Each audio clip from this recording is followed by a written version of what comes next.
Quran syifa sebagai obat. Apa itu syifa? Itu dulu. Ya, apa itu syifa? Saya ingin selalu bergerak dengan pemahaman yang jelas. Ada ontologi, epistemologi, dan aksiologi. Kita arahkan ke dasarnya dulu, ontologinya. Quran surah ke-17 Al-Isra. Ya, di ayat yang ke-82. Ya, Allah memberikan statement tentang syifa di situ. Ya, paling kiri agak ke tengah sedikit. Wa nunazzilu minal Qur'ani ma huwa syifaa'un wa rahmatul lil mu'minin wa la yazidul zalimina illa khasara. Wa nunazzilu minal Qur'an, dan kami turunkan dari ayat-ayat Quran itu, minnya tab'id, menunjuk pada sebagian. Jadi nanti ayat Quran itu punya banyak keutamaan. Setiap ayatnya itu keutamaan pedomannya ke A, keistimewaannya bisa A, nanti yang lain bisa B, bisa C. Ada terkait dengan penyakit, ada terkait dengan kesuksesan, ada terkait dengan karir, dengan macam-macam. Ya, itu bimbingan yang kompleks dan sangat luas. Nah, ada sebagian ayat Quran itu yang ayatnya memberi petunjuk, langsung berfungsi sebagai syifa. Ya. Wa rahmatul lil mu'minin, ada ayat lain berfungsi sebagai rahmat. Tapi ingat, lil mu'minin, bagi orang-orang yang yakin, tanpa ragu. Jadi kalau kita ingin berinteraksi dengan Al-Quran, kaidah pertamanya jangan pernah ragu. Ya, Quran surah kedua ayat 2, dzalikal kitabu la raiba fi. Semua isi Al-Quran akan jadi petunjuk, hudan lil muttaqin, bagi orang takwa, syaratnya la raiba fi. Jangan ragukan sedikit pun. Anda ragu, Anda tidak mendapat manfaatnya. Oke, sekarang kita kembali. Apa itu syifa? Syifa sering diterjemahkan dengan obat. Ya, penawar. Syifa sesungguhnya punya arti yang lebih luas. Ya, obat itu di dalam Al-Quran, bahasa diksi Al-Quran, juga hadis, bahkan standar bahasa Arab biasa, itu setidaknya punya dua diksi dari dua kasus yang terjadi. Ya. Satu begini, jika penyakit yang butuh obat, penyakitnya itu berupa penyakit fisik saja, secara fisikal. Misal, saya katakan misalnya sakit gigi, fisik ya, fisik saya yang kena. Kemudian sakit perut, sakit kepala. Itu penyakitnya disebut dengan daun. Daun. Oke? Penawarnya, obatnya disebut dengan dawaun. Ini. Baik kan? Ya. Karena itu ada kalimat begini yang disandarkan pada Nabi SAW, likulli da'in dawaun. Di setiap penyakit fisik itu mesti punya keyakinan pasti ada obatnya. Jelas ya? Nah, yang kedua, ada jenis penyakit terkait dengan fisik juga, tapi sudah melewati batas-batas dawa. Jadi ini menggunakan obat medis standar, ya, ini susah. Bahkan sebagian mengatakan, dokter mengatakan, wah ini nggak bisa nih, udah give up, gitu kan? It's impossible, ini nggak mungkin, ya. Jadi sudah give up di sini, ini udah nggak memungkinkan. Nah. Atau yang kedua, penyakitnya tidak terkait dengan fisik secara langsung, tapi ada yang terkait dengan aspek-aspek psikal, ya. Secara psikologis, penyakit hati, iri hati, dengki, dan dendam, dan itu juga berpengaruh kepada fisik, tapi sudah melampaui batas fisik. Orang iri hati kan fisiknya terganggu, kayak enak makan, kan?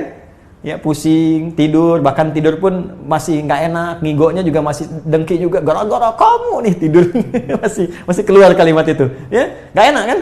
Dan nggak mungkin berobat mencari dawa, nggak mungkin. Ya, silahkan cek ke rumah sakit, ada poli dendam, poli iri hati, nggak mungkin. Ya, yang ada poli gigi, poli mata, kan? Ya, poli iri hati, poli dendam, nggak ada, poligami nggak ada di rumah sakit. Anda nggak mungkin menemukan itu. Ya, nah maka penyakit yang lebih lekat kepada aspek non fisik itu seringkali diistilahkan oleh Al-Quran dengan kata marad namanya, maradun. Ya, penyakit hati.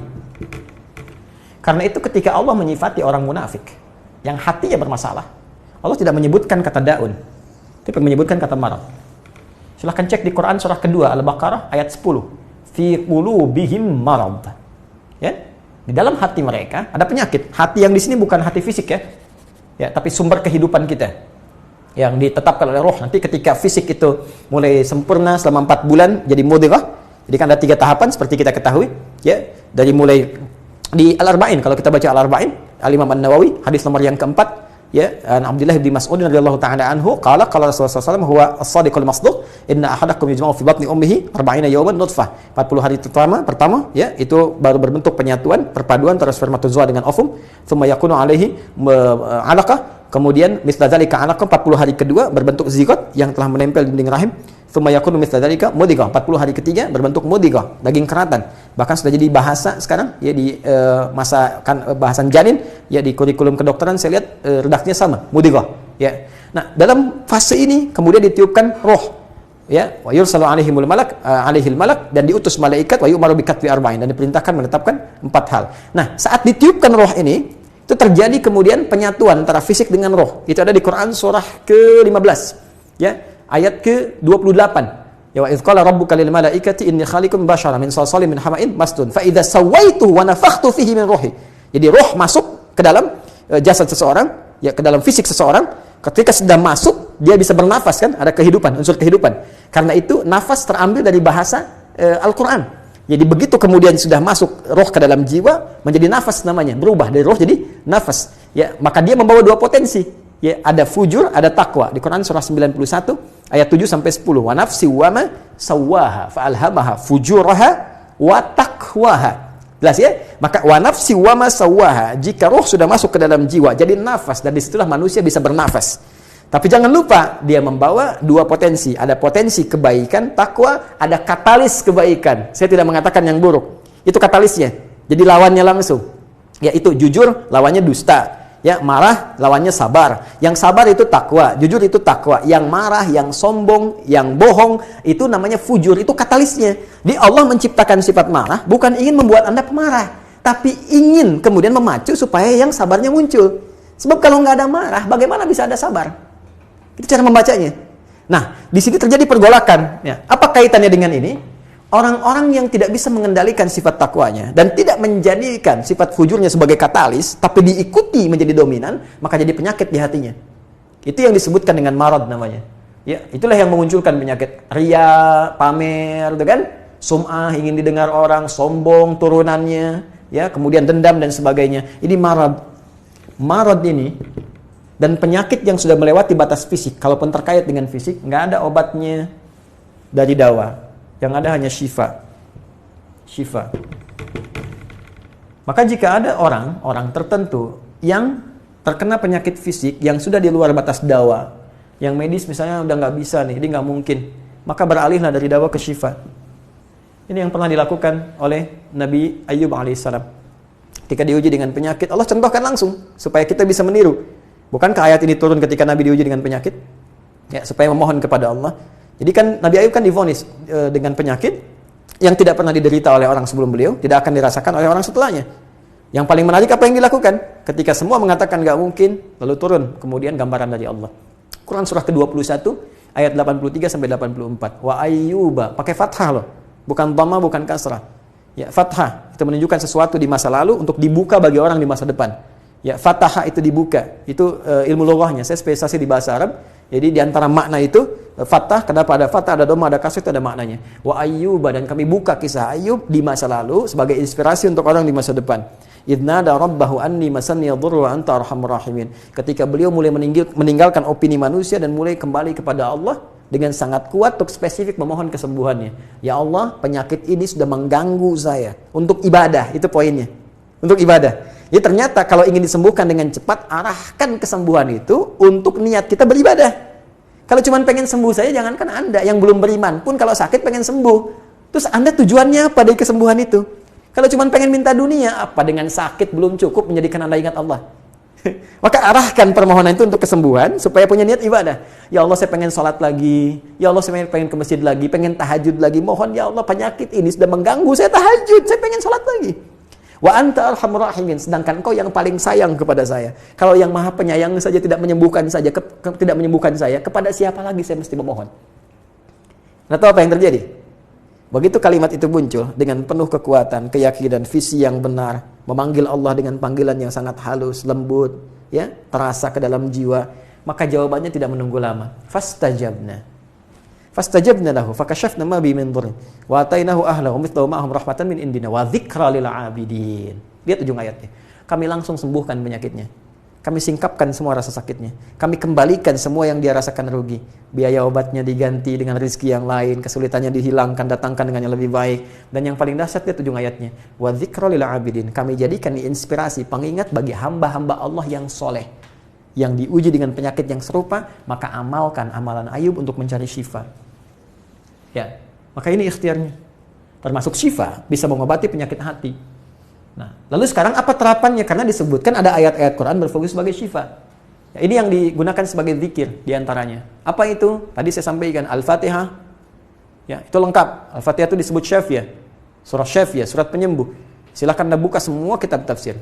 Di antara fadilah surah Al-Fatihah, kisah pertamanya adalah kisah seorang kepala suku di Arab yang digigit kalajengking. Bayangkan, kalajengking Arab pada saat itu. Ya, dan sudah kena racun dan sulit. Orang semua sudah give up, ini nggak mungkin. Ya, apa yang terjadi? Ditemukan sahabat Nabi, secara singkat diketahui, ditanya ada yang bisa menyembuhkan, mereka berkata Allah yang menyembuhkan. Tapi kami bisa berikhtiar. Dipanggil mereka, dibacakan Al-Fatihah sekali bacaan, tanpa diulang-ulang, tanpa pakai alat-alat tertentu, tiba-tiba syufia disembuhkan sampai diberikan hadiah berupa beberapa kambing. Tapi mereka, mohon maaf izin, Ibu Rektor dan sebagainya, mereka khawatir jadi gratifikasi. Dibawalah kambing itu kepada Nabi, disampaikan, boleh nggak makan dari sini? Jawab Nabinya apa? Dari mana kalian tahu kalau surat itu bisa berfungsi menyembuhkan? Al-Fatihah. Tapi gimana cara baca Al-Fatihahnya? Karena dulu orang sekali baca sembuh, sekarang orang 1000 kali malah nambah penyakit. Apa yang salah? Nah, berarti nanti ada terapan lagi ilmu yang lain, kan? Nanti ada surah ke-26, Asy-Syu'ara ayat 80 itu zikirnya Nabi Ibrahim. Biasanya saya praktekkan ini, ya termasuk dengan kawan-kawan, saya suka sampaikan kalau ada yang dirasa-rasa sambil dipegang, sambil kembalikan kepada Allah, baca wa idza maridtu fahuwa yashfin. Kalau saya sakit pasti Allah sembuhkan, nggak mungkin dititipi penyakit kalau nggak ada hikmah di balik itu. Ini saya amalkan saat undang saya ke Kalimantan untuk ceramah, tiba-tiba ceramahnya ba'da maghrib, sore hilang suara. Hilang. Sama sekali nggak ada. Ya begitu salat, ya kita sama amalkan tadi dengan penuh keyakinan, minta ikhtiar juga pakai fresh care gini, tapi kita minta ya Allah, ya wa idza maridtu fahuwa yashfin. Kalau saya sakit pasti Allah sembuhkan. Nggak mungkin ditugaskan kalau Allah nggak berikan perangkatnya, pasti diberikan. Nah, tahu apa yang terjadi? Begitu ngimamin maghrib, suara keluar, serak-serak basah. Begitu tausiah, keluar sempurna. Ba'da isya nyambung, keluar sempurna. Habis ceramah, hilang lagi suara. Hilang lagi suaranya. Supaya disuruh istirahat, gak banyak nanya orang gitu kan. Tapi itu menarik. Dan puncaknya tadi, Quran surah ke-21 ayat 83 sampai dengan 84. Tergantung kasusnya. Kalau di kasusnya misalnya kasus mohon maaf ya terkait dengan kehamilan, nanti ada lagi yang lain ayat-ayatnya ya. Misal di Quran surah ketiga ayat 38 sampai 39, nanti di Quran surah ke-19 menjelang persalinan dari ayat ke-25 sampai dengan ayat ke-26, nanti di Quran pas kalau sudah berkembang janinnya, ada di Quran surah ke-7 misalnya ayat 189 dengan doanya dan turunan lainnya. Bahkan bisa diamati teman-teman yang di SPOG misalnya, atau di kebidanan, ada nanti ayat-ayat spesifik, Quran surah ke-22 ayat yang kelima, ya ada di Quran surah ke-23 Al-Mu'minunnya, ya ayat 11 sampai 13 itu lengkap sekali. Kita bisa gali sampai ke situ. Itu yang kita maksudkan syifa. Jadi keluarkan ayat-ayatnya, tapi bukan sekedar dibaca, dalami isinya. Sehingga paham apa yang harus dilakukan. Karena di sini nanti ada konsep ikhtiar juga. Ikhtiarnya bagaimana, ya secara medisnya seperti apa, dan pertolongan kepada Allahnya bagaimana. Terakhir Nabi pernah datangi seseorang, dia minta disembuhkan. Ya Allah, ya Rasulullah, si fulan sakit, tolong sembuhkan. Kata Nabi, idzhab ila tabib, pergi ke dokter. Kata orang ini, Anda kan Nabi, tinggal berdoa disembuhkan. Jawab Nabi sangat elegan. Pertanyaan orang ini bagus, Anda Nabi, berdoa dikabulkan, pasti. Tapi jawab Nabi sungguh elegan. Kata Nabi, kesembuhan itu dititipkan di tangan para dokter. Jadi Nabi ingin memberikan satu isyarat, Anda tetap ikhtiar. Karena tidak selamanya Nabi akan hidup. Ya, karena itu dokter-dokter mesti belajar. Saya menambahkan dokter-dokter yang bisa belajar dari Quran juga. Saya mengharapkan nanti ada dokter mata yang hafal, ya, misalnya ayat-ayat tentang doa, ayat tentang mata, ya, riset tentang ayat-ayat mata, hadis-hadisnya apa, sehingga Anda bisa menerapkan resep-resep yang indah. Ya, waduh, kenapa nih dok, mata saya nih nggak bisa dikontrol nih, sakit. Kenapa? Saya kalau ngelihat tetangga beli kulkas sakit, kan nggak bisa dikasih obat tuh ya.